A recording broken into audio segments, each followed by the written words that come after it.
في لحظة معينة وانت قاعد لوحدك بتحس إن في حد بيراقبك. مفيش صوت، مفيش حركة، بس في إحساس. الخوف. الرعب مش بس قصة بنسمعها ولا فيلم بنشوفه. الرعب ممكن يكون علم وممكن يكون لعنة. خلينا ناخدك في رحلة ونسألك سؤال بسيط: ليه بنخاف؟ الخوف من الظلام مش مجرد خوف أطفال، ده غريزة. لأن في الظلمة الإنسان القديم كان بيشوف الحيوانات المفترسة أو ممكن يتفاجئ بعدو. العلماء بيقولوا إن الظلام بيقلل إدراكك للخطر، فمخك يبدأ يتخيل الأسوأ. علشان كده وإنت في أوضة ضلمة عقلك بيكمل الصورة بس للأسوأ. وده بيشرح ليه ساعات بنسمع صوت مش موجود أو نحس إن في حد ورا الباب. أول ما تخاف جسمك بيتحول لوضع الطوارئ. القلب يدق بسرعة، التنفس يتغير، جسمك يفرز أدرينالين. جسمك بيفكر إنك في خطر حقيقي حتى لو قدام فيلم. وعلشان كده ناس بتحب الرعب، لأنه بيخليهم يحسوا بالإثارة بدون خطر حقيقي.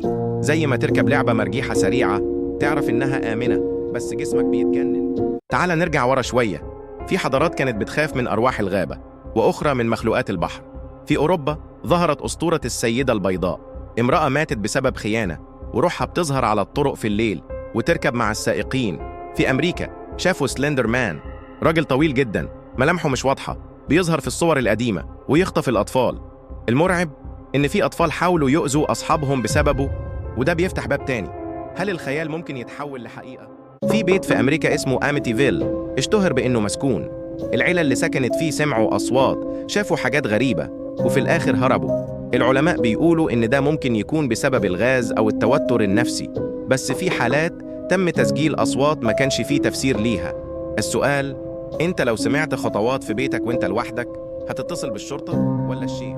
أقوى لحظات الرعب لما تحلم إنك بتصرخ ومفيش صوت، أو تحس إنك صاحي ومفيش قدرة تتحرك. ده اسمه الجاثوم أو sleep paralysis.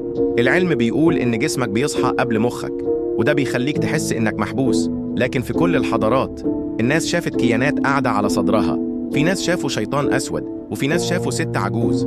هل ده من دماغنا ولا في عالم تاني بيفتح وقت النوم؟ الرعب بيخلق نوع من الإدمان. ليه؟ لأنك كل مرة بتتفرج بتحس إنك أقوى، بتواجه خوفك وبتعديه.